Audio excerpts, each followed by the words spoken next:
Hi, my name is Lovern Gordon, and I'm the founder and president of Love Life Now Foundation.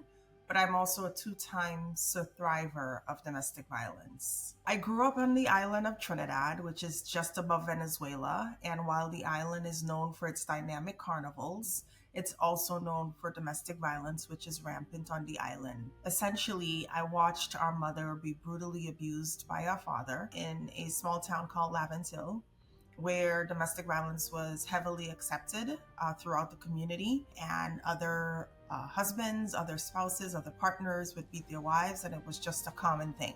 And I often said that I would never become my mother, who at the time I viewed as weak because she often returned to what the violence was in our home. And I often questioned, why didn't she just leave? Why didn't she stay gone when she was able to escape the beatings, the physical ones? Oftentimes, when those things were sort of priming up to happen, my father, who was again the abuser, he would, often say things to accuse her of certain things that she had done.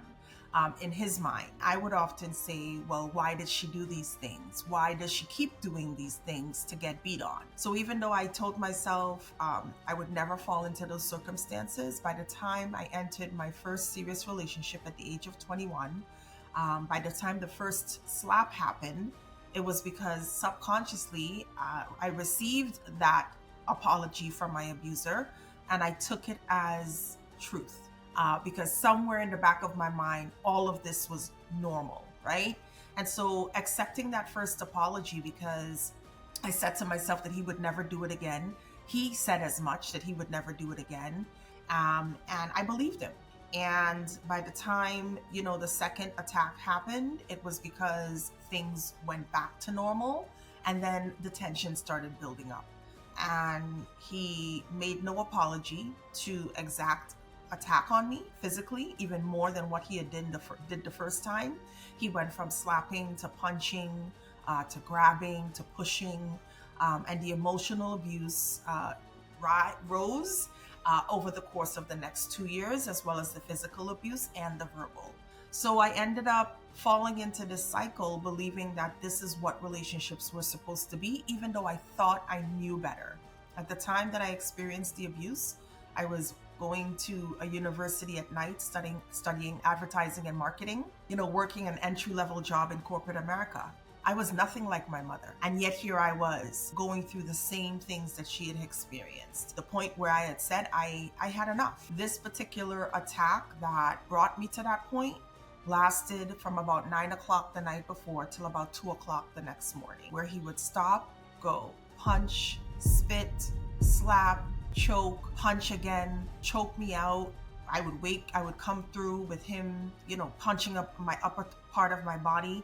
And all the while, I stayed in, at this point, a studio apartment that I had rented at that point, quiet as much as I could, because I did not want anybody associating me with the level of shame that I was experiencing via these blows, via these verbal assaults that he was hurling at me throughout these 2 years. But that particular night was the worst attack that I had ever endured. And I had said to myself, I can't do this, because when he was done, he just simply went to sleep on the bed that I occupied.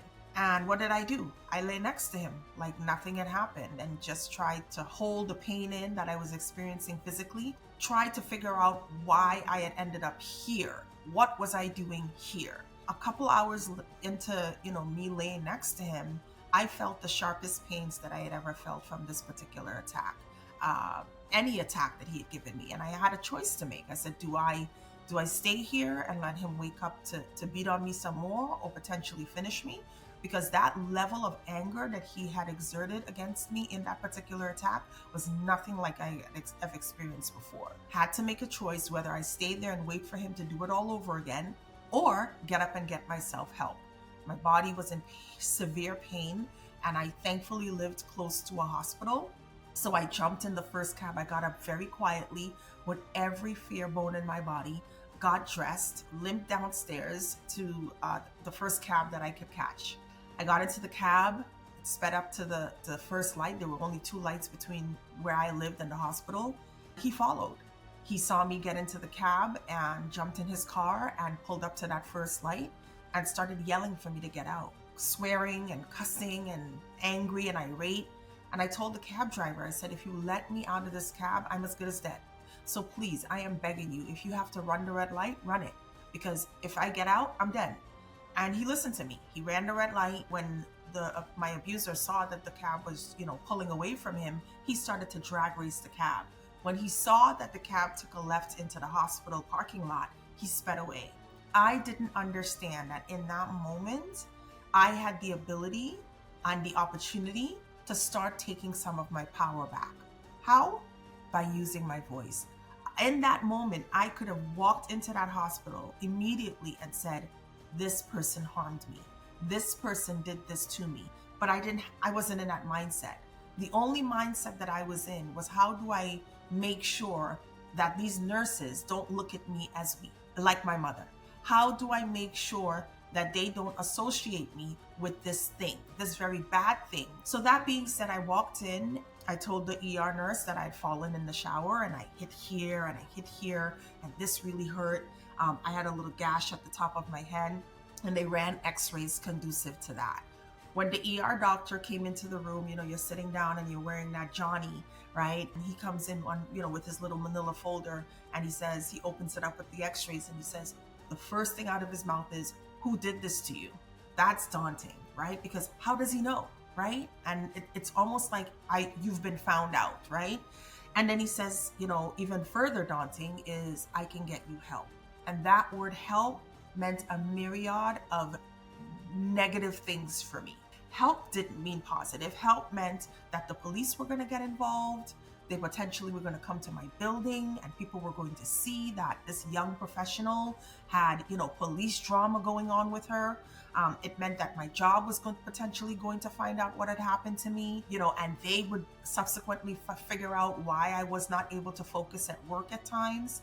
There were times he would show up to my job and accost me for the way that my hair was, maybe my length of dress, and, sort of align those things with me trying to invite male attention in the office. He would yell at me, he would grab me when no one is around, and when those things happen, it's because I had to go up to the bathroom at my job, clean myself up, and go back to my desk like nothing had transpired, because I was trying to do my best to not let anybody find out that this was going on. Being accused all the time of, again, inviting unwarranted male attention. Being told that, girls in my groups, of life, school, work, they were no good for me, and that they potentially wanted to, invite me to introduce me to other men. Guys that I had known for many years as friends, being told that they were no good because they at some point were going to try something on me.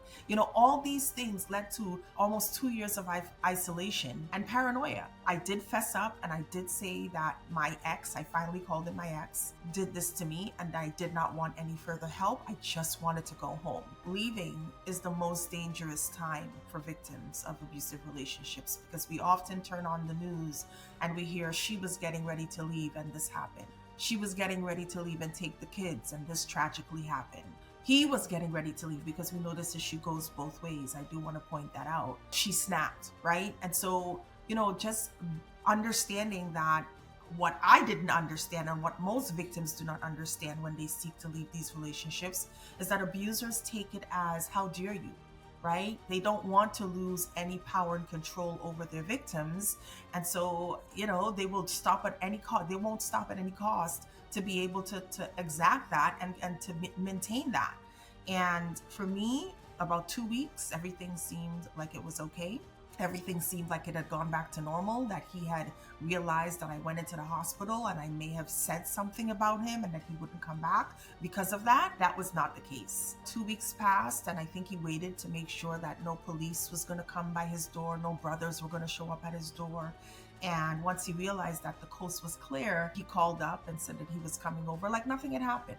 And that's when I finally verbally said that I am through, that I cannot go on with this relationship. And that sent him into a frenzy. That particular day, he tried to break into my apartment. I had the locks changed, but he waited for the main apartment door for someone to exit, and he slipped through the door that way. came up to my apartment door and demanded that I let him in. When I said no, he left and came back with some sort of tool and then started using his whole physical body to try to break down the door. While he was doing that, and I had my body, sort of pressed up against the door to make sure that he couldn't come in. I mean, I'm what, 120 pounds at the time, soaking wet, and I know that I couldn't stop him, right? He was using something like to get in between the locks at the same time, this tool that he had brought back. When I realized that he was deadly serious about getting into that apartment, I knew that if he did, that I wouldn't be here sitting talking to you. I called the police. The police showed up. I didn't have any minutes on my phone, and he knew that. He cut the phone lines. When the police showed up, he sped away, or he ran away. The police went into the basement, and he had cut the phone lines in my basement for the landline, and had also, like I said, was using something like a crowbar to get in between the locks. So he left. When he realized that, I would physically call for help, he then started stalking me and leaving derogatory notes on the car that I was using, letting me know that he could see me, get to me at any given point.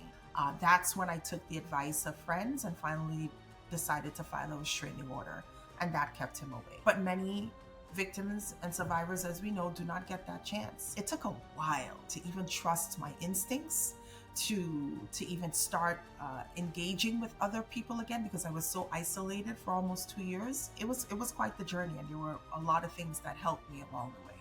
I often say that children are the forgotten victims when they are child witnesses. Not only are they observational learners, but when you are privy to the abuse that a parent is experiencing, you as a child are going through your own roller coaster of emotions based on what's happening. So oftentimes I will hear sometimes that survivors will say, or victims will say, that they never saw me get hit. When my father essentially knew that he wanted to start a row, a fuss, to lead up to a physical attack. As a child, I knew when that was coming, based on the tone of his voice, based on his physical behavior, based on even his movements throughout the house. Even if he said nothing, I could tell that something was going to happen. As a child watching these things, you essentially have to develop a mechanism to cope. What do you do? For me, and I will say, I was the middle of 5 children, and we all watched the same abuse ensue. We all, however, dealt with it in our own different ways. For me, my chest would tighten, I would shake visibly, I would cry visibly. I suffered from asthma attacks almost immediately after event occurred or during what was happening to my mom. I was a bedwetter. I was a bedwetter for many years, even into my adulthood. I couldn't understand why this was still happening to me until I started understanding the dynamics of adverse childhood experiences and how those adverse experiences can follow you into adulthood in many different ways based on what you've experienced. Did I grasp that this trauma had followed me way past what I had started witnessing as a child and then experiencing as an adult? Many different ways coping. I modeled my mom's behavior. She would get physically beat on, machete, beer bottles that were broken and used on her, fist attacks, kicking, being kicked. And then she would be able to laugh it off. And I watching that as a child, I'm like, what? How does this make sense? This just happened to you not even an hour ago. PTSD. Till this day, I am scared of my own shadow. I am in a loving relationship. I've been married for almost 12 years at this point. I have 2 beautiful children. I live in a decent home. My surroundings are safe.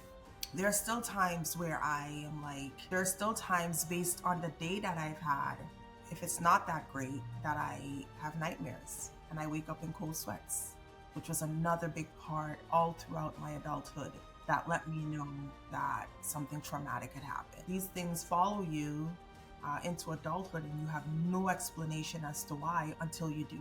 And you physically have to go seek those things out because they just keep showing up. And I was able to do that through therapy, Prayer is very important to me. I've always been a Christian, but really digging deeper into faith, those things sort of really helped me pinpoint those trigger points and what they look like and how to sort of grasp, get tools to be able to manage them on a day-to-day basis. Therapy for me definitely got to the root of it all.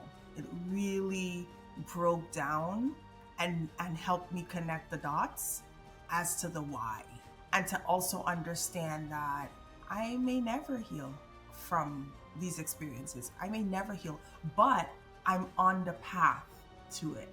I have put myself and changed the trajectory of what could have been because I'm actively seeking healing. I think that's been a major part of dealing with, again, those experiences. People might say, well, you were a child and you grew up and now you know better, and those things. No, physical scars will heal on any given day.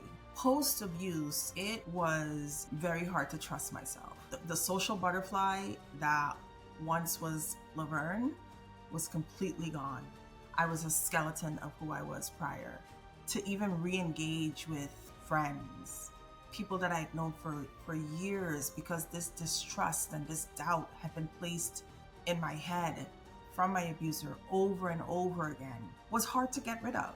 I had lived in a fog for almost 2 years, and it wasn't until I was outside of the relationship looking back, it was like, wait a minute, no, this person has never meant to cause me harm or to make me feel like they wanted to get at me. And just questioning those things, I think once I was outside of that relationship, that got me to sort of starting to trust again, digging into faith. That helped me to see that what I was being told was not true. At this point, I am 46 years old. I've been married for almost 12 years in August coming. I'm in a healthy relationship. No relationship is perfect. That's something that was also very sort of eureka. We have 2 beautiful kids. It's to the point where we have a girl and a boy. It's especially imperative to teach them both, from both aspects, about what is acceptable versus what is not in real time. I've been blessed to be able to do that. The work that I do every day also tries to help model that for them. Our son, who's 10, he's very quick to say, "Mommy." I think that is a little abusive if he sees something on TV. And that tells me that he's picking up on the things that, we try to model in our community through the work of Love Life Now Foundation. Again, that was founded back in 2011 because I really had a yearning on my heart to make people at the time like me, who looked like me, to understand what the ramifications were of domestic violence, but also what help. I didn't understand what help was. When help was presented to me, it was a negative thing. When I say there's help everywhere, I mean it. You might think you get to your point where, gosh, I want to leave, but what next? When I leave, who's going to take care of the bills? Because the abuser used to do that. Who's going to take care of the kids, right? So there are many reasons why victims end up staying in these relationships, but that should never be the question. The question should be, how can we hold abusers accountable for the things that they do? I'm the founder and president of an organization called Love Life Now Foundation, and we promote year-round awareness around the issue of domestic violence. One part of this journey that I never expected, that you couldn't have told me in a million years would happen, was being approached to write my story. Being approached to do this project by the publisher, it was like, okay, yeah, I can do this. I can absolutely do this, no problem. I was approached during COVID. I started writing in October that year, Domestic Violence Awareness Month. About a week into writing, not even a week, I realized that that's when I needed a therapist again. Putting pen to paper for this project, The Legacy He Left Me, which stems from the attitudes and behaviors that were passed down by my father to me and the rest of his kids, was one of the hardest things that I had ever done. To go back and revisit and relive every detail that you thought you had dealt with, realize it on paper and have it look at you and have it be real again was one of the hardest things that I could ever do. I just know that it's something that I'm happy that was done, but that it would help, I think, so many other people, and it has. We are now on a nationwide book tour with the book, and being able to, again, meet people where they're at with this story has been really important to me. We're hearing from a lot of men on this circuit about how this issue has affected their mothers, their sisters, their wives, and previous relationships that they were involved in, their colleagues. And obviously, we're hearing from women, but I think marrying those two worlds together, men and women who have experienced this issue and are now looking for healing because they've read the book or they want to read the book, has just been a huge blessing to me. Incredibly grateful to have been able to do this project on all on. So I wrote The Legacy He Left Me, which chronicles my experiences as a child witness to this issue, as well as a young adult survivor. But not only that, it really helps to put a face to what this issue looks like behind the scenes, even if you've never experienced this issue. And as well as folks that have gone through it, what you can do if you're involved in a relationship, seeking to leave a relationship like this, and what it looks like to be on the other side of it.